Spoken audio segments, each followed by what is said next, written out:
Sukkur convention में ये फैसला हुआ था कि नेक्स्ट जो कन्वेंशन होगा Sindh high court bar association में होगा और उसका नोटिफिकेशन भी Sindh high court bar association के जनरल सेक्रेटरी ने निकाल दिया था। लेकिन बदकिस्मती से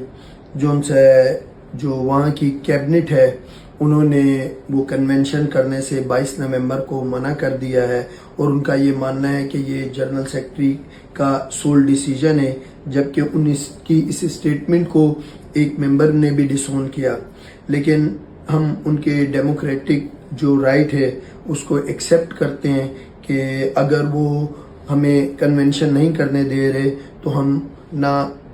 न्यू बार रूम में कन्वेंशन करेंगे ना ओल्ड बार रूम में कन्वेंशन करेंगे, बल्कि अब ये कन्वेंशन हम हाई कोर्ट में न्यू बार रूम के बाहर जो ओपन स्पेस है उसमें ये कन्वेंशन करेंगे। और हम तमाम मेंबरान से रिक्वेस्ट करते हैं कि काइंडली आप सब इस कन्वेंशन में बढ़ चढ़ के पार्टिसिपेट करें और लोगों को ये मैसेज दें कि ये जो 26वीं 27वीं अमेंडमेंट है इसको हम रिजेक्ट करते हैं और हम जो है किसी भी तौर पे ये जो आइन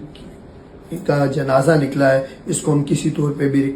एक्सेप्ट नहीं करेंगे। तमाम मेंबरान से रिक्वेस्ट है पूरे सिंध में जो जहाँ भी है, अगर वो रूल ऑफ लॉ की बात करता है, अगर वो आइन की हुक्मरानी चाहता है और वो चाहता है कि आइन जो है अपनी ओरिजिनल जगह पर बहाल हो जाए, तो 22 नवंबर को सुबह 11 बजे हाई कोर्ट में न्यू बार रूम के बाहर जो ओपन स्पेस है वहाँ पर इकट्ठा हो और अपनी वकला बरादरी के साथ यकजहती शो करे और इस जो तरमीम गर्दी है इसके खिलाफ खड़े होकर अपनी इस्तकामत का मुजाहरा करें।